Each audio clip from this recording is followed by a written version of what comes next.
Hi viewers. మొన్నటి వరకు big boss అనేవాళ్ళు ఇప్పుడు ఈ 2 సీజన్స్ నుంచి అగ్ని పరీక్ష అనే ఒక పెద్ద బజ్ క్రియేట్ అయింది. మనం అందరూ చూస్తున్నాము. సో ఈ అగ్ని పరీక్షకి ఈ సీజన్ లో చాలా మంది కంటెస్ట్ చేశారు. అందులో మన పోతురాజ్ ఒకరు. పోతురాజ్ బజ్ అగ్ని పరీక్ష బజ్ కన్నా ఇంకా ఎక్కువ అయిందనే చెప్పొచ్చు. ఆయనకు జరిగిన అన్యాయం ఏంటో ఆయన ఇన్స్టాగ్రామ్ లో పోస్ట్ చేస్తూ వచ్చాడు. ఇప్పటికి మనం చూసే ఉన్నాము. అది ఏంటి అనేది ఆయన మాటల్లోనే తెలుసుకుందాము. హాయ్ పోతురాజ్ గారు. హాయ్. మన వ్యూవర్స్ కి ఒక్క హాయ్ చెప్పేసేయండి. హాయ్. అయితే నేను మాత్రం చాలా ఎక్స్పెక్ట్ చేశాను. మీరు అగ్ని పరీక్షకి కాంటెస్ట్ చేశారు, అగ్ని పరీక్షకి సెలెక్ట్ అయ్యారు అని విన్న వాళ్ళల్లో నేను ఒకదాన్ని. అది మీకు కూడా తెలుసు. సో నేనైతే చాలా బేసిక్గా ఎవరికి ఎంతగా చెప్పలేదు. నేను అసలు ఎక్కడ కూడా ఇన్స్టాగ్రామ్లో కానీ వాట్సాప్లో కానీ అసలు ఇంట్లో అమ్మకి కొంతమందికి దగ్గర తెలిసిన వాళ్ళకి నాకు వెల్ విషెస్కి తప్ప ఎవ్వరికి తెలీదు. అంటే వెళ్ళొచ్చిన తర్వాత మనం డైరెక్ట్ మా టీవీలో జియో హాట్స్టార్లో స్క్రీన్ మీద కనిపిస్తేనే ఆ కిక్ వేరు కదా, ఆ లెవెల్ వేరే ఉంటుంది. మనం ఎప్పుడు సెల్ఫ్ డబ్బా కొట్టుకోకూడదు అని అనుకున్నాను. బట్ అది కొంచెం నాకు నేను ఏం చేసినా కొన్నిసార్లు ఇబ్బంది అవుతుంది, ఏం చేసినా అలా ఎదురొస్తుంది. మరి మేబీ ఏం జరిగిందో తెలియట్లేదు. అసలు ఏం జరిగింది? మీరు ఇంత బాధపడి ఒక వీడియో అంటే మామూలుగా మీరు మాట్లాడటానికే చాలా వీడియో సిగ్గు ఇవన్నీ ఉంటాయి మీకు. నేను చాలాసార్లు చూసాను కూడా. మనకి కానీ ఇంతలా మీరు ఒక వీడియో పోస్ట్ చేశారు. తెగించినోడికి సిగ్గు వీడియోలు ఏమి ఉండవు. సో నేను తెగించేసి ఉన్నా. బేసికల్గా అసలు బిగ్ బాస్కి ఎందుకు వెళ్ళాలి అనుకున్న దానికి రీజన్ ఏంటంటే, స్ట్రాంగ్ రీజన్ ఏంటంటే, నేను ఒక యాక్టర్ని, మీకు తెలిసిందే, యాక్టర్ని, డాన్సర్ని. సో ఫిల్మ్ డైరెక్షన్ ప్లాన్లో కూడా ఉన్నాను. మనం ఒక సాంగ్ కూడా చేసాము, బావారావు సాంగ్ చేసాం. సో ఈ ప్లాన్లో నేను నా ప్లాన్స్ ఉన్నాయి బయట, నా సినిమా ప్లాన్స్ అన్నీ ఉన్నాయి. అన్నీ పక్కన పెడితే బిగ్ బాస్కి ఎందుకు వెళ్ళాలి అనే దానికి మీకు అండ్ మన ఆడియన్స్ కూడా నేను క్లియర్గా చెప్తాను. బిగ్ బాస్కి వెళ్ళడం అనేది ఇప్పుడు బిగ్ బాస్కి వెళ్తావా అని అడిగినప్పుడు ఎవరు వెళ్ళరు? నేను వెళ్ళను అని అడిగే ఎవరు ఉంటారా? బిగ్ బాస్ అనే విషయంలో మీరు వెళ్తానంటారు. బట్ నేను వెళ్ళను అన్నారంటే వాళ్ళకి అవకాశం రాకో లేకపోతే దాన్ని ఏమన్నా మ్యానిపులేట్ చేయడానికి నేను వెళ్ళను అంటారు. కానీ సో ప్రతి ఒక్కళ్ళు వెళ్తారు. అట్లానే ఒక యాక్టర్గా ఇప్పుడు నేను ఎన్ని ప్రయత్నాలు చేసినా, ఎన్ని ఆడిషన్ చేసినా, ఎంతమంది దగ్గరికి వెళ్ళినా ఏదో ఒక కొత్తడో ఫ్రెషరు వాటెవర్ ఒక కొత్త ఫీలింగ్ ఉంటుంది, తెలియని మొఖం ఫీలింగ్ ఉంటుంది. బట్ బిగ్ బాస్కి వెళ్తే ప్రపంచానికి తెలుస్తాం, ప్రజలకు తెలుస్తాం. వీడు అనే పోతురాజు అనే పేరు ప్రపంచానికి తెలుస్తుంది. యాక్టర్గా నేను ఎంత ప్రయత్నం చేసినా బిగ్ బాస్ ఇచ్చే స్ట్రెంగ్త్, బిగ్ బాస్ ఇచ్చే సపోర్టు, బిగ్ బాస్ నుంచి వచ్చే ప్రేమ, ఆడియన్స్ ఇచ్చే ప్రేమ బయట ఎక్కడ రాదు అని బిగ్ బాస్కి వెళ్తే నేను ముందుకెళ్తాను, ఇంకా స్ట్రాంగ్ వెళ్తాను. బిగ్ బాస్కి వెళ్ళకపోయినా నేను వెళ్తాను, బట్ ఇంకా స్ట్రాంగ్ ముందుకెళ్తాను. బిగ్ బాస్కి వెళ్ళాలన్న దాంట్లో ఒక ఆప్షన్ 1. ఇంకొకటి ఏంటంటే, అమ్మ నాకు తెలిసి అసలు నేను ఇండస్ట్రీకి వచ్చిన తర్వాత ఎప్పుడు అమ్మ కోరిక ఏం లేదు. నేను యాక్టింగ్ చేస్తానన్నా నువ్వు అలా చేయి ఇలా చేయి ఎప్పుడు చేయలేదు. నేను ఎప్పుడు చేస్తానా, నా కొడుకు ఎప్పుడు దిగుతాడా, నా కొడుకుని అక్కడ చూద్దామనే ఆలోచనలే ఉంది. కానీ ఎక్కడ కూడా తన రిక్వైర్మెంట్ నాకు ఇలా కావాలన్నా ఇలా చేయి, ఆ సీరియల్ చేయి, ఈ సీరియల్ చేయి, ఆ సినిమా చేయి, చిరంజీవి లాగా యాక్ట్ చేయి, బాలకృష్ణ లాగా యాక్ట్ చేయి. అంటే వాళ్ళకి చిరంజీవి గారు అంటే ఇష్టం, బాలకృష్ణ గారు అంటే ఇష్టం. అంటే అమ్మకి నాగార్జున గారు అంటే ఇష్టం. చిన్నప్పుడు నేనున్నాను, అన్నమయ్య ఇలాంటి సినిమాలు చూసి సో నాగార్జున గారు చాలా ఇష్టం. అట్లా అమ్మ ఎప్పుడూ అడిగింది. అమ్మకి కొంచెం హెల్త్ ఇష్యూస్ ఉన్నాయి. అవన్నీ ఇప్పుడు నేను ఇక్కడ చెప్పదలుచుకోలేదు. ఎలా ఉంటుందంటే ఇది ఒక ఎమోషనల్ డ్రామా క్రియేట్ చేస్తున్నానేమో అన్న ఫీల్ వస్తుంది. సో సింపతి ప్లే చేస్తానేమో నాకు అవసరం లేదు. బట్ మీరు అడిగారు కాబట్టి నేను ఒక లైన్ చెప్పేస్తాను. అమ్మకి కొంచెం హెల్త్ ఇష్యూస్ ఉన్నాయి, అమ్మకి బాగోట్లేదు. అలాంటి అమ్మ ఎప్పుడు అడిగింది, లాస్ట్ 5 months బిఫోర్ కాల్ చేసి జనరల్గా కాల్ చేసి ఏమనుకుంటాం, బాగున్నావు నాన్న, ఏం చేస్తున్నావు, తిన్నావా? అమ్మకి ఇదేంటిది, తిన్నావా నాన్న, ఎక్కడున్నావు, ఏం చేస్తున్నావు, టైంకి తిను, టైంకి పడుకో, ఇదే ఉంటుంది. అదే అడుగుదేమో అనుకున్నా. లేదు అంటే తనకు బాగాలేదు కదా, టాబ్లెట్ వేసుకున్నా నాన్న, బాగానే నాకు, నువ్వేం కంగారు పడు నా గురించి, ఈ రెండు అంటది. ఇవి రెండు కాకుండా మూడో విషయం ఉంది. ఏమని, నాన్న బిగ్ బాస్ అంటే ఏంటి నాన్న, నన్ను అయ్యా అంటది అమ్మ. అమ్మ అయ్యా బిగ్ బాస్ అంటే ఏంటయ్యా, చెల్లి చెప్పింది బిగ్ బాస్, నువ్వేదో బిగ్ బాస్ గురించి మాట్లాడుతున్నావు అంటే అసలు బిగ్ బాస్ అంటే ఏంటి అని అడిగింది. ఇదేంట్రా బిగ్ బాస్ గురించి అడిగింది అనుకున్నా. ఓకే తను అడిగింది కదా, క్లియరెన్స్ ఇద్దాం, ఇట్లా చెప్దాం, దాని గురించి చెప్దామని చెప్పి అమ్మ ఇలా ఉంటుంది. కెమెరాలో ఒక హౌస్లోకి చుట్టూ కెమెరాస్ ఉంటే ఒక 10 మందిని పెట్టి ఇలా చేస్తారని చెప్పి దాని యొక్క బిగ్ బాస్ యొక్క ప్రత్యేకత గురించి, దాంట్లోకి నేను వెళ్తే ఎంత హెల్ప్ అవుతుంది, మనల్ని ఎంతమంది ప్రేమిస్తారని చెప్పాను. ఒక్కసారి కనెక్ట్ అయిపోయింది. ఇంకా నువ్వు వెళ్ళొచ్చు కదా నాన్న, సీరియల్లోకి కనిపించట్లేదు, స్ట్రీమిల్లోకి కనిపించట్లేదు, ఎక్కడా కనిపించట్లేదు, బిగ్ బాస్లో ట్రై చేయొచ్చు కదా, ఒకసారి ట్రై చేయండి. అసలు నేను షాకు. తనకు బిగ్ బాస్ అంటే ఎలా తెలుసు? తనే బిగ్ బాస్ నుంచి నోట్లో నుంచి తనే ట్రై చేయమందని చెప్పేసి ఇక అయిపోయాను. ఇక నేను అంటే ఎలా ఇప్పుడు తెలుసు అంటే టీవీలలో చూసుంటారేమో. మా ఇంట్లో టీవీనే లేదు ఇప్పటి ఆ? వరకు. ఇప్పటి వరకు మా ఇంట్లో టీవీనే లేదు. టీవీ లేదా? హ్మ్. అంటే ఇదివరకు ఉండేదా? ఇప్పుడు లేదా? మా నాన్న పుట్టిన దగ్గర నుంచి, నేను పుట్టిన దగ్గర నుంచి మా ఇంట్లో టీవీనే లేదు. నేను టీవీ చూడడం ఏదైనా ఉందంటే పక్కింటికెళ్ళి మా అత్త వాళ్ళ ఇంటికి, మా పెద్దమ్మ వాళ్ళ ఇంటికి, మా మామయ్య వాళ్ళ ఇంటికి వెళ్ళి చూడడం తప్ప మా ఇంట్లో టీవీ లేదు ఇప్పుడు కూడా. అంటే ఏంటి అదే కాన్సెప్ట్ ఏంటి? టీవీ చూడకూడదనా లేకపోతే ఇంట్రెస్ట్ లేదా? అమ్మ వాళ్ళకి అలవాట్లేదు. వాళ్ళు కూడా ఏదైనా టీవీ చూడాలి అంటే పక్కింటికి వెళ్ళి చూస్తారు. ఇప్పుడు అమ్మ అడగలేదు నాకు టీవీ కావాలన్నా పెట్టంటే ఈ రోజు చిటికలో పెట్టిచ్చేస్తా టీవీ కావాలంటే. పెద్ద విచిత్రం కాదు. బట్ అడగలేదు. నాకు అంత టీవీ ఉంటే మళ్ళీ మనుషులతో ర్యాపో తగ్గిపోద్దేమో అన్న ఉద్దేశంతో టీవీ పెట్టుకోలేదు. మేము ఏదైనా చూస్తాం టీవీ గాని, సినిమా గాని చూస్తున్నామంటే పక్కింటికి వెళ్ళి చూడడం తప్ప మాకు ఇంతవరకు టీవీ లేదు. మీరు ఎక్కడికి వెళ్ళినా కనుక్కోండి నో ప్రాబ్లమ్. ఏదైనా అబద్ధం చెప్తున్నాం అనుకున్నా no problem don't care. So అట్లాంటి చెల్లి చెప్పింది. అమ్మ బిగ్ బాస్‌లో ఇట్లా నా చెల్లింట్లో చిన్నమ్మ వాళ్ళ కూతురింట్లో టీవీ ఉంది. వాళ్ళు చూసి చెప్పింది. నేను ఫిక్స్ అయ్యా. ఇక ఎందుకంటే ఈ జన్మ దేనికోసం నాకు నేను లిటరల్లీ చెప్తున్నా. నాకు ప్రపంచంలో ఎవరైనా నాకు ఉన్నారు అంటే నా తల్లి తర్వాత ఎవరైనా సరే, అది ఎవ్వరైనా సరే నా తల్లి తర్వాతే. నా తల్లి కోసం నేను ఏదైనా చేయడానికి రెడీగా ఉన్నా. సో నాకు అంత ఇష్టం అమ్మ అంటే. అమ్మ కోసం అప్పుడే ఫిక్స్ అయ్యా. నేను యాక్టర్ కోసం ఫిక్స్ అవ్వడం కంటే ముందు అమ్మ కోసం ఫిక్స్ అయ్యా బిగ్ బాస్‌లోకి వెళ్ళాలని. సో క్లియర్‌గా అప్లికేషన్ పడింది. తర్వాత ఆడిషన్ వీడియో పెట్టమని నాగైతే చెప్పారు. ఆడిషన్ వీడియో పెట్టాను. నా స్ట్రెంగ్త్, నా కెపాసిటీ, నేనేంటి, నేను ఎందుకు బిగ్ బాస్‌లోకి వెళ్ళాలనుకున్నాను, క్లియర్‌గా నా స్ట్రాంగ్‌నెస్, నా స్ట్రెంగ్త్ ఏందనేది, బిగ్ బాస్‌కి ఏం కావాలనేది క్లియర్‌గా పెట్టా. మేబీ దాన్ని చూసేనేమో సెలెక్ట్ చేశారు. అన్ని రౌండ్స్ అయినాయి.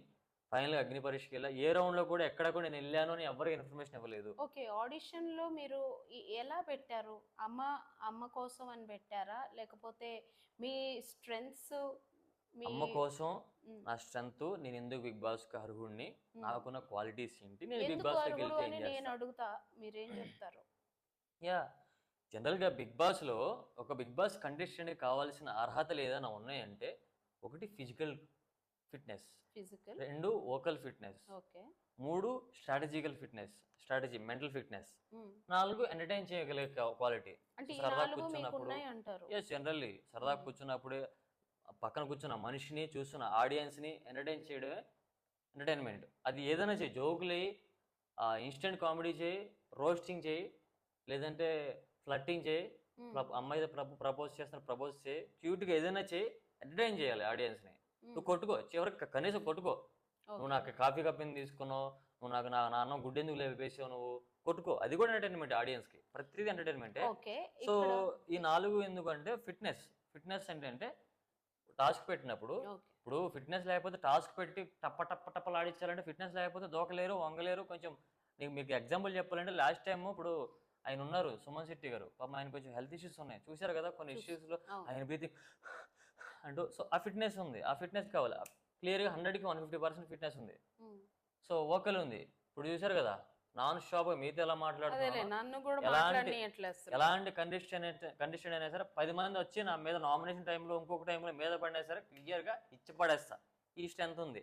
స్ట్రాటజీ అంటావా? స్ట్రాటజీ నేను అది మాటలో నోట్లో చెప్పేది కాదు. ఆ టైంలో ఒక టాస్క్ పెట్టినప్పుడు, ఆ టాస్క్‌లో ఎలాంటిగా మనం ప్లాన్ చేసుకోవాలి. బ్రెయిన్‌లో సప్పున 2 నిమిషాలు, 3 నిమిషాల్లో స్ట్రాటజీ ప్లాన్ చేయాలి. అది స్ట్రాటజీ ప్లాన్. అది ఇన్‌స్టెంట్‌గా వస్తది. సో, ఇవన్నీ క్వాలిటీస్ నాలో ఉన్నాయి. అవి నాలో ఉన్నాయి అని చెప్పి నేను క్లియర్‌గా ఉన్నా, కాన్ఫిడెంట్‌గా ఉన్నా. అది చూపించుదామని ట్రై చేశా. సో, ఇప్పుడు మీ పాయింట్‌కొస్తా. 'బిగ్ బాస్'కెళ్ళినప్పుడు నాకు జరిగిన అన్యాయం ఏంటని అడిగారు ఆ అగ్ని పరీక్షలో. అదే. ఫస్ట్ అసలు అసలు మెయిన్ పాయింట్ అగ్ని పరీక్షలో నాకు జరిగిన అన్యాయం ఒక్క ఏందంటే, నిమిషం. యాహ్! ఇప్పుడు అగ్ని పరీక్షకి మీకు కాల్ వచ్చిందా? మెయిల్ మాత్రమే వచ్చిందా? పలానా రోజు రావాలని, ఏమేం ఫస్టు కావాలని? ఫస్ట్ ఒక 20 అది డేస్ కొంచెం చిన్న బిఫోరే బ్రీఫ్‌గా 20 డేస్ చెప్పండి. బిఫోరే మెయిల్ వస్తది. ఓకే. కన్ఫర్మ్ అయితే సెలెక్టెడ్ అని మెయిల్ సెలెక్టెడ్ వస్తది. అని రిజెక్టెడ్ అని మెయిల్ వస్తది. వస్తది. సో, మెయిల్ వచ్చినప్పుడు మెయిల్‌లో క్లియర్‌గా ఉంటది. హ్మ్. మీ డేట్స్ ఏ డేట్స్ కావాలి? పలానా Poturaj, dear Poturaj you are selected for big boss Agni Pariksha అని క్లియర్‌గా మెయిల్ వస్తది. మెయిల్ వచ్చిన తర్వాత, సో, ఆ మెయిల్‌లో డేట్స్ ఉంటాయి. మనకి ఏదైనా షూట్స్ ఉన్నాయి అంటే కొంతమంది ఎలా ఉంటదంటే, కొంతమంది యూఎస్‌లో ఉంటారు. కొంతమంది కెనడాలో ఉంటారు. కొంతమంది అంటే జాబ్స్‌లో హైదరాబాద్‌లోనో, విజయవాడలోనో జాబ్స్‌లో ఉంటారు. వాళ్ళు అవును. షెడ్యూల్ ప్లాన్ చేసుకోవడానికి ఈ డేట్స్ నుంచి ఏ డేట్స్ కావాలి రాజు, పోతురాజు అని చెప్పేసి ప్రతి ఒక్కరికి అలా మెయిల్ ఇస్తారు. ఆ మెయిల్ ప్రాసెస్‌లో మన డాక్యుమెంట్స్ కూడా అడుగుతారు. కొన్ని ఆధార్, పాను, ఫోటోగ్రాఫ్ డాక్యుమెంట్స్ అడుగుతారు. అవన్నీ మెన్షన్ చేసి మెయిల్ చేస్తారు. మెయిల్ చేసిన ఒక 1 వీక్ అవుతుంది, డిస్టెన్స్ వస్తుంది అనగా కాల్ చేయడం మొదలెడతారు, అంటే ఫాలోఅప్ చేసుకుంటారు. ఓకే. మీరు డ్రెస్ వేసుకోవాలి, కొన్ని రూల్స్ అండ్ రెగ్యులేషన్స్ ఉంటాయి. వైట్ వేసుకోకూడదు, చిక్స్ వేసుకోకూడదు, సో డాట్స్ వేసుకోకూడదు, మిర్రర్స్ ఏమైనా ఉంటే మిర్రర్స్ డిజైన్ వేసుకోకూడదు. అంటే కెమెరాకి సో ఇదిగా గీతలు ఉండదు. ఉండకూడదు, కెమెరాకి రిఫ్లెక్షన్ అవుతుంది. And plus same time so కొంచెం డిస్టర్బెన్స్ లాగా అనిపిస్తుంది. ప్యూర్ వైట్ ఉందనుకో, ప్యూర్ వైట్ రిఫ్లెక్ట్ అవుతుంది. సో దానికోసం వేసుకోవద్దు అని చెప్పేసి దాని ఇన్స్ట్రక్షన్ ఇస్తారు. ప్రకారంగా మీరు ఇవన్నీ పర్చేస్ కూడా చేశారు. రియల్లీ నేను అసలు పర్చేస్ చేశాను, కొంత అప్పు కూడా ఒక నిమిషం చేశాను. ఆడియన్స్ కి తెలియాలని నేను అడగాలనుకుంటున్నాను. మ్మ్. నాకు కూడా తెలియాలి. మ్మ్. ఇప్పుడు మీరు బిగ్ బాస్ కి సెలెక్ట్ అయిన అంటే అగ్ని పరీక్ష అంటే సగం Almost. దారి బిగ్ బాస్ కి వెళ్ళినట్టే అవును. ఫీలింగ్ అవును, అన్నమాట. అయ్యా. సో ఈ అగ్ని పరీక్షకి మీరు ఇప్పటి వరకు ఎంత ఖర్చు పెట్టుంటారు పర్సనల్ గా? ఒక పర్సనల్ గా అడుగుతున్నాను సో నేను. అవన్నీ ఇప్పుడు చెప్పకూడదు అందుకులే అని ఇంకా. అప్రాక్సిమేట్లీ. ఎస్, డెఫినెట్లీ అవుతుందండి. ఇప్పుడు నేను జనరల్గా నేనేమి ఖర్చు ఏం పెట్టుకోలేదు. బట్ అక్కడికి వెళ్తున్నప్పుడు అసలు ఎవరు కొన్ని నా నా- నా- యాక్సెసరీస్ నా- కావచ్చు. నా ఆడియన్స్ కోసం, నన్ను ప్రేమిస్తున్న ఆడియన్స్ కోసం, అండ్ అమ్మ నన్ను చూస్తుంది కదా, స్క్రీన్ మీద అమ్మ కోరిక నెరవేరుతున్నాను కాబట్టి, టీవీలో స్టార్ మాలో కనిపిస్తున్నానంటే అమ్మకి అందంగా కనిపించాలి. అబ్జల్యూట్లీ కొడుకు ఎప్పుడైనా సరే అమ్మకి అందంగానే కనిపిస్తాడు. బట్ ఇంకా కొంచెం మంచి షర్ట్ వేసి, మంచి వాచ్లు పెట్టుకుని, మంచి యాక్సెసరీస్ పెట్టుకుని, మంచి షూస్ వేసుకుని, మంచి జీన్స్ ప్యాంట్లు వేసుకుని, అమ్మకు కొంచెం అరే మా ఓడరా నా బిడ్డ అని చెప్పేసి అమ్మ మురిసిపోవాలి అని చెప్పేసి కొంత పర్చేస్ చేశాను. అవి అప్రాక్సిమేట్లీ ఒక 50-60,000 వరకు అయినాయి బట్టలు అవి. ఎందుకంటే 5th నుంచి 25th వరకు డేట్లు అడిగారు, అదే అంటే అప్రాక్సిమేట్లీ 1 మంత్. షూ అంటే నేను విన్న ప్రకారంగా చెప్తున్నాను. షూ కూడా అంటే పలానా కలర్ ఉండాలి, ఇలానే ఉండాలి, ప్యాంట్ కూడా ఇలానే ఉండాలి. మళ్ళీ కొన్నవి accessories. మనం నచ్చినట్టు కొనుక్కుండా కూడా వీల్లేదు. ఆ, వాళ్ళకి నచ్చినవి కొన్న తర్వాత వాళ్ళకి చూపించాలి. అవి రిజెక్ట్ చేస్తే అవి మనం రిటర్న్ ఇవ్వలేము, మళ్ళీ మన return దగ్గర ఇవ్వలేము. పెట్టుకోవాలి. ఖచ్చితంగా. అవి మనం వేసుకునేవి కాబట్టి ప్రాబ్లం ఏం లేదు. బట్ బడ్జెట్ లేనప్పుడు ఇబ్బంది అది కొంచెం. అరే ఇవి మార్చుకుని ఇంకోటి ఇవ్వలేం కదా, బట్టలు కష్టమే కిరాణా కదా. షాప్ లా కాదు కదా, ఇది కాదు ఇంకోటి మిడిల్ మామ క్లాస్ అని చెప్పడానికి. వాళ్ళకైతే ఇది నిజంగా సో కష్టమే. సో అలాంటి వాడికి అయితే ఇబ్బంది. బట్ ఇబ్బంది ఫేస్ చేస్తున్న ఎంతవరకైనా సరే తెగించి అప్పైనా చేసుకుని వెళ్ళి నాలో కెపాసిటీ ఉంది, నన్ను నేను నమ్ముకున్నా. First of all um. అప్పు మా అయితే 50 lakhs అవుతాయి. నాకు నాకు నాకు కాన్ఫిడెంట్ ఉంది. నేను వెళ్తున్నప్పుడు మనం తెచ్చుకుని నాకు ఎవరైతే నన్ను నమ్మిచ్చారో 50,000. 50,000 ఎవరైతే ఇచ్చారో వాళ్ళకి నేను అప్పు తీర్చగలను కాన్ఫిడెంట్ ఉంది కాబట్టి అమ్మ కోరిక తీరుస్తున్నా. లిటరల్ ఇవన్నిటికంటే అమ్మ కోరిక తీరుస్తున్నా. అమ్మ కోసం నేను క్లియర్ కనిపించాలనుకున్నా. సో ఇవన్నీ పర్చేస్ చేసాం. సో వెళ్ళాం, కాల్స్ చేశారు బిఫోర్ కూడా, సార్ మీకు మార్నింగ్ 8 o'clockకి అన్నపూర్ణ స్టూడియోకి రావాలి అని ఒక గేట్ పాస్ ఇస్తారు, ఓటీపీ పాస్ వస్తుంది. 5th. 5th మార్నింగ్ ఇలా పైన టైంకి రావాలని వాళ్ళు ఫాలోఅప్ చేసుకుంటారు. డైరెక్షన్ టీం ఉంటారు, వాళ్ళు ఫాలోఅప్ చేసుకుంటారు. సో ఇదంతా జరిగింది. సో నాకు జరిగిన మెయిన్ అంటే అది అన్యాయం మీరు అన్నో 5th కి 6th కి 7th 3 రోజులు కంటిన్యూగా వెళ్ళారా? అవన్నీ డీటెయిల్గా 3 చెప్తా, days పాయింట్ టు వెళ్ళారని పాయింట్ మీకు చెప్పారు డీటెయిల్గా కదా. చెప్తా, point to point. 5th morning వెళ్ళాం. ఉమ్. సో అందరిని ఒక రూమ్లో పెడతారు, అంటే ఒక బిగ్ బాస్ డిజైనింగ్ ఒక హౌస్ లాగా డిజైన్ చేసి ఒక పెద్ద రూమ్ లో. బిగ్ బాస్ అని చెప్పేసి, అది మీకు ఫుటేజ్ మేబీ రివీల్ చేయకూడదు, నేను తర్వాత రివీల్ చేస్తాను, అందరికి చూపిస్తాను footage. Um. So big boss eye symbol వేసి మొత్తం ఒక పెద్ద హాల్ లాగా ఉంటుంది. హాల్లో అందరిని పెట్టి అప్రాక్సిమేట్లీ 60 to 80 members వరకు వచ్చారు. అగ్ని పరీక్ష అమ్మాయిలు, సెలెక్ట్ అబ్బాయిలు అందరూ అమ్మాయిలు, మోడల్స్, ఇన్ఫ్లుయెన్సర్లు, ఉప్పల్ వాళ్ళు వచ్చాడు. షాక్రా అన్నాడు వచ్చి. అవునవును సో చూసాను. ఉప్పల్ వాళ్ళు చాలా మంచిగా ఉన్నాడు నాతో, చాలా చాలా మంచి పర్సన్ తను కూడా. అందరూ వచ్చారు, ఒక రూమ్లో కూర్చోబెట్టి అగ్రిమెంట్స్ ఉంటాయి, అండ్ బుక్లెట్ ఫిల్ చేయాలని ఎవరంటే బుక్లెట్ ఫిల్ చేయాలి. 200 questions ఉంటాయి, అగ్రిమెంట్స్ ఉంటాయి, అగ్రిమెంట్స్ చేపిస్తారు. అండ్ ఇంట్రోస్ అవి తీసుకుంటారు, హాయ్ చెప్పినట్టు, అగ్ని పరీక్ష 2 అని చెప్పేసి ఇలా కొంచెం తీసుకుంటారు. అవన్నీ తీసుకున్న తర్వాత మొబైల్స్ మీ దగ్గర మొబైల్స్ అన్నీ ఇక మన బెలాంగింగ్స్, మన మొబైల్స్ అన్నీ వాళ్ళకి హ్యాండ్ ఓవర్ చేసేసేయాలి అక్కడి నుంచే. అక్కడి నుంచే. మరి మరి మనకి ఒక రకంగా చెప్పాలంటే అది టార్చర్ అనిపించవచ్చు, ఇంకో రకంగా చెప్పాలంటే అది మనకి బిగ్ బాస్ లోపలికి వెళ్ళడానికి ఒక అలవాటు ఒక లాగా అలవాటు. yes. చేస్తున్నారు అనుకోవచ్చు. సో అలాంటి బిగ్ బాస్ అంటే మొబైల్ లేనప్పుడు ఎలా ఉంటుందని ఈ 3 days మీకు ఒక ఎక్స్పీరియన్స్. ఎక్స్పీరియన్స్ అయింది. నా అలాంటి వాడికి నేను ఏదైనా సరే పాజిటివ్గా తీసుకుంటే, ఏదైనా సరే నేను స్ట్రెంత్గా తీసుకుంటానని చెప్పి నా అలాంటి వాడికి అయితే కొంతమంది బాధపడ్డారు. ఫోన్ లేకుండా ఏంటంటే పిచ్చోళ్ళలాగా చేశారు ఏదని చెప్పేసి కొంతమంది ఇరిటేట్ అవుతున్నారు. బట్ నాకైంది, నేను కూడా చాలా మంది చెప్పారు, మా అమ్మ టెన్షన్ పడకు, మనకి ఇది అలవాటు చేస్తున్నారా, వాళ్ళ ప్లానింగ్ మీద అలవాటు చేస్తున్నారు, నువ్వు టెన్షన్ పడకని. నేను అది తీసుకున్నాను కాబట్టి వాడికి నేను తీసుకోగలిగాను. ఫుల్ కాన్ఫిడెన్స్ ఉన్నారు మీరైతే. నేను క్లియర్గా ఉన్నా. అలా 1 day అయింది, కొంతమంది ఆడిషన్ చేశారు, కొంతమంది గ్రీన్ ఇచ్చారు, కొంతమంది రెడ్ ఇచ్చారు. మేబీ అప్రాక్సిమేట్లీ గ్రీన్ ఇచ్చారు, హోల్డ్ చేశారు, అయిపోయింది. నైట్ 11 వరకు వెయిట్ చేసాం. మీరు ఇప్పుడు కాదు రేపు అన్నారు. మళ్ళీ వెళ్ళాం. ఎక్కడ ఉత్సాహం తగ్గలేదు, ఎక్కడ కాన్ఫిడెంట్ తగ్గలేదు. మళ్ళీ పొద్దున్నే 10, 11, 12:30కి వెళ్ళి నైట్ పడుకుని తిని మళ్ళీ మార్నింగ్ వచ్చి మళ్ళీ 8కి మళ్ళీ ఫోన్లోనే హ్యాండ్ ఓవర్ చేసి మళ్ళీ ఎలా ఉంటుందంటే హాస్టల్లో పిల్లలు మా నాన్న వస్తారని చెప్పి వెయిట్ చేస్తే ఎలా ఉంటుందో, పోతురాజ్ నెక్స్ట్ కంటెంటర్ నువ్వే అని చెప్పేసి మనకి మేకప్ రూమ్లోకి వెళ్ళి మేకప్ వేయించి అక్కడ ఆ ఎంట్రీ హాల్ దగ్గర కూర్చోబెడతారు అంటే లోపల తీసుకెళ్ళడానికి. ఆ పేరు పిలవడానికి ఎలా ఉంటుందంటే అనాథ పిల్లల్లాగా అన్న అన్న అన్న నా పేరు పిలువన్న, అక్క నా పేరు రాలేదక్క, అక్క నా పేరు పోతురాజ్, అక్క నా పేరు ఇలా పిలుస్తారు. సో దాంతో అనాథ పిల్లలాగా వెయిట్ చేయాల్సి వచ్చింది.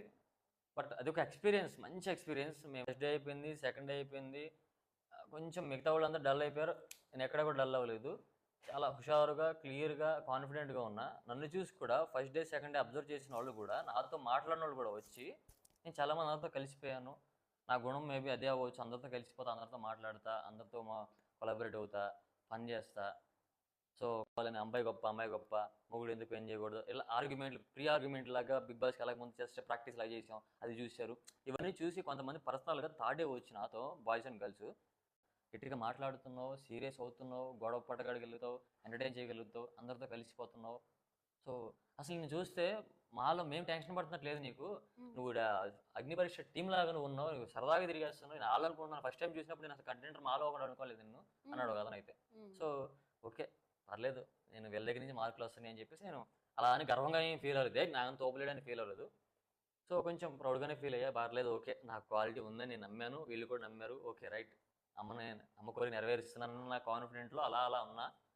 థర్డ్ డే ఎందుకో తెలియదు, థర్డ్ డే మొత్తం టప్ప లేపుకుంటూ వచ్చేసారు. మరి ఫస్ట్ డే కన్ఫర్మ్ చేశారు, కొంతమందిని సెకండ్ డే కన్ఫర్మ్ చేశారు తెలియదు, థర్డ్ డే లేపుకుంటూ వచ్చేసారు. నాది third day night midnight 11:30 to 11:45 తర్వాత పడింది అది.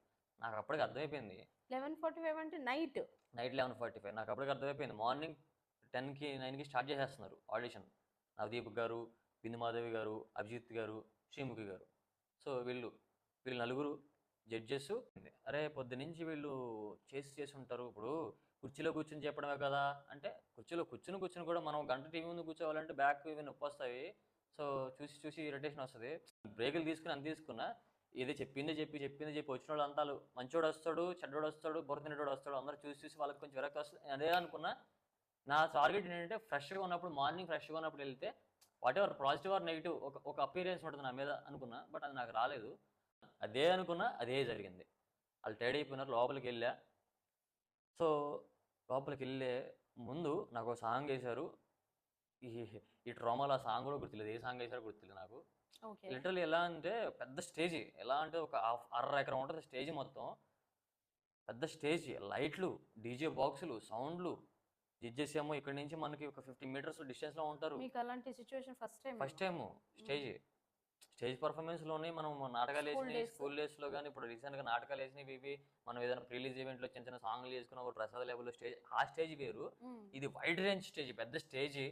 ఎక్కడ చూసిన లైట్లు గీట్లు, డిస్కో లైట్ లాగా ఆ అపీరెన్స్ తెలిసిందే కదా మీరు చూసినప్పుడు ఎలా ఉంటుంది మన జియో స్టార్లో, ఆ ప్రాసెస్లో ఉంది. వెళ్ళంగానే మాట్లాడాను. శ్రీముఖి గారు ది మోస్ట్ వాంటెడ్ యాంకర్. అంటే నా పాయింట్ ఏంటంటే, నేను చెప్తా ఒకసారి. నా పాయింట్ ఏంటంటే, నేను వెళ్ళంగానే హాయ్ అండి నా పేరు పోతురాజ్, నేను పలానా విజయవాడ దగ్గర దివ్యమ గ్రామం నుంచి వచ్చాను అనే పాయింట్లోకి వెళ్ళిపోతే ఎవరికైనా సరే వాళ్ళు మూడ్ ఆఫ్లో ఉన్న వాళ్ళకి వెళ్ళి అలా, ఇప్పుడు మీరు ఆల్రెడీ మీకు తెలిసిన విషయం, యాంకరింగ్ చేస్తున్నారు, హోస్టింగ్ చేస్తున్నారు, మీరు ఎలాంటి మనుషులు ఎలా చేయాలనేది కొంచెం అవగాహన ఉంటుంది. సో అట్లానే ఎలాగానే మ్యాటర్లోకి వెళ్ళిపోకుండా హాయ్ అండి నా పేరు పోతురాజ్ అని మనం అయితే తోపులాగా చెప్పుకోకుండా కొంచెం జోష్ చేద్దాం, కొంచెం వాళ్ళని ఎగ్జైట్ చేద్దాం, కొంచెం అని జోష్ క్రియేట్ చేద్దాం అని చెప్పేసి వెళ్ళంగానే the most wanted anchor Sreemukhi గారు అన్నాను. అంటే జాతిరత్నాల స్లాంగ్. శ్రీముఖి కూడా అప్పటి వరకు నార్మల్గా ఉన్న పర్సన్ అంది ఇంకోసారి, మళ్ళీ అంది ఇంకోసారి, అట్లా 3-4 times అంది. అయిపోయింది. వాళ్ళు కూడా జడ్జెస్ని కూడా అంటే నాకు నచ్చారు. నేను చూశాను నవదీప్ గారిని, బిందు మాధవ్ గారిని, అభిజిత్ గారిని చూశాను. వాళ్ళు చూసింది మీ గేమ్లో నాకు నచ్చిన పాయింట్లు అని చెప్పేసి పాయింట్లు చెప్పాను. సో వాళ్ళ మీద వాళ్ళు కావాలని చెప్పింది కాదు, నేను ప్రిపేర్ అయ్యి అస్సలు రాలేదు. నేను చాలా క్లియర్గా ఉన్నాను, మీకు ఇందాక చెప్పాను. అక్కడ ప్రతి కంటెస్టెంట్ కూడా బ్రో నువ్వు అంతే ఎందుకు బ్రో ఎంత క్లియర్గా ఉన్నావు ఫ్రీగా ఉన్నావు అసలు నువ్వు టెన్షన్ పడట్లేదు మాకేమో గజలు ఆడిపోతున్నాయి అని చాలా మంది చెప్పారు. ఎందుకంటే చాలా క్లియర్గా ఉన్నాను, నేను ప్రిపేర్ అవ్వలేదు. అలా ప్రిపేర్ అయ్యి జడ్జెస్ ఇంప్రెస్ చేసి వాళ్ళు ఇంప్రెస్ చేసి వచ్చే సినిమా కాదు. అక్కడ మనలో ఏముందో అక్కడ చూపించాలి. సో నాకు నచ్చిన పాయింట్ చెప్పాను. అభిజిత్ గారు మీలో ఈ పాయింట్ నచ్చింది, మీరు మీ సీజన్ 4లో మీకు ఇది నచ్చింది చెప్పాను. అలా చెప్పాను. శ్రీముఖి గారికి చెప్పలేదు అని చెప్పేసి శ్రీముఖి గారు అడిగారు, నన్ను బిగ్ బాస్లో చూసావా అని అడిగారు. లిటరల్లీ నేను సీజన్ 3 మేడం మీరు, బట్ నేను చూడలేదన్న. బిగ్ బాస్లో నన్ను పొగుడు, బిగ్ బాస్లో నేను చూసే పొగుడు అంది శ్రీముఖి గారు.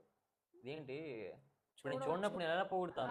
నేను చూడనప్పుడు ఎలా క్లియర్గా అన్నా, పొగుడుతారు? శ్రీముఖి గారు బిగ్ పాయింటే బాస్కి కదా. వెళ్ళాలి అంటే స్ట్రైట్గా ఉండాలి అన్నారు. ఫియర్ లేకుండా స్ట్రైట్గా ఉండాలని చెప్పి మీరే చెప్పింది. ఆ స్లోగనే బిగ్ బాస్ స్లోగనే ఫియర్ లేకుండా స్ట్రైట్గా ఉండడం, తప్పు ఒప్పు ముఖమే చెప్పడం బిగ్ బాస్ ఆ స్లోగన్. అవును. సో ఇప్పుడు నేను చూశాను కానీ మేడం అదని చెప్పేసి అక్కడ తచ్చిట్లాడుతూ అబద్ధాలు ఆడాల్సిన అవసరం నాకు లేదు. అబద్ధాలు ఆడే స్టేజ్ కూడా నాకు అది కాదు. ఏదో ఒకటి పొగడాల్సింది కదా, అందంగా ఉంటావు ఇదే అది అమ్మాయి కానీ పొగడతంటే ఆవిడ ఎవరికి పొగిడా ఇష్టం ది ఉండదు. మోస్ట్ వాంటెడ్ యాంకర్ శ్రీముఖి గారు అని పొగిడా. బట్ ఇంకా అది కాదు, అంతకన్నానా? బిగ్ బాస్ చూసావా లేదా, బిగ్ బాస్ లో నా గురించి చెప్పంటుంది, అరే మీరు బిగ్ బాస్ లో చూడ ఆట గురించి చెప్పంటుంది. నేను చూడనప్పుడు నేను ఎలా చెప్తాను? పాయింటే కదా, చూడనప్పుడు పొగుడు నేను అంటే అది చూడనప్పుడు నేను ఎలా తప్పే చెప్తాను? కదా, నేను చూడలేదు కరెక్ట్ మేడం కాదు. అని చెప్పాను. ఉమ్, చూడనప్పుడు అలా అని చెప్తే నేను చూడలేదు, కానీ ఆదివారం పరివారం వస్తుంది కదా, ఉమ్, సో దాంట్లో మిమ్మల్ని చూస్తాను, వీక్లీ చూస్తానని చెప్పాను. ఉమ్, సో దాంట్లో నా సేవకులు ఎవరో చెప్పింది, ఉమ్, ఆ హరి ముఖ్య వినేషన్ చెప్పాను. ఉమ్, సో చెప్పినప్పుడు ఆ హరి గారు బిగ్ బాస్కి వెళ్తాడా, బిగ్ బాస్లో హరి అమ్మాయిలతో ఫ్లాట్ చేస్తాడా అని చెప్పింది. ముఖమే చెప్పేసా. ఉమ్, నేను మిమ్మల్ని చూస్తాను కానీ మేడం హరి గారు తెలుసు నాకు, ఉమ్, హరి గారు నేను అంత అబ్జర్వ్ చేయను, మిమ్మల్ని అబ్జర్వ్ చేశాను మేడం, మీరు నాకు ఇష్టం కాబట్టి నేను అబ్జర్వ్ చేశాను అని చెప్పి అక్కడ కూడా ఆవిడ పొగిడే అక్కడ కూడా. అవును. సో నాకు అర్థం కాలేదు. సరే ఓకే వాట్ ఎవర్, వాళ్ళు కండిషన్లు కాబట్టి ఏమైనా పొగుడుకున్నారో వాళ్ళని హరి అనే టాపిక్ ఎందుకు వచ్చి నాకు అర్థం కాలేదు. హరిని లేపుకున్నారు కొంచెం. ఉమ్, సో వాట్ ఎవర్, అది పర్సనల్, అది పక్కన పెడితే ఉమ్, అయిపోయింది. నవదీప్ గారు ఆ ఆ పొగిడినప్పుడు ఆ బిగ్ బాస్లో నన్ను చూసావా లేదా, నన్ను పొగుడుతావా లేదా అని సీరియస్ అయిపోయి శ్రీముఖి గారు కిందకి వెళ్ళిపోయారు స్టేజ్ దిగి. సీరియస్ స్టేజ్ అయిపోయి దిగేసి నా గురించి చెప్తావా లేదా అని ఇంత సీరియస్ అయిపోయి కిందకి వెళ్ళిపోయారు. ఒక నాకు నిమిషం, అర్థం కాలేదు. కేవలం అందుకే సీరియస్ అయ్యారా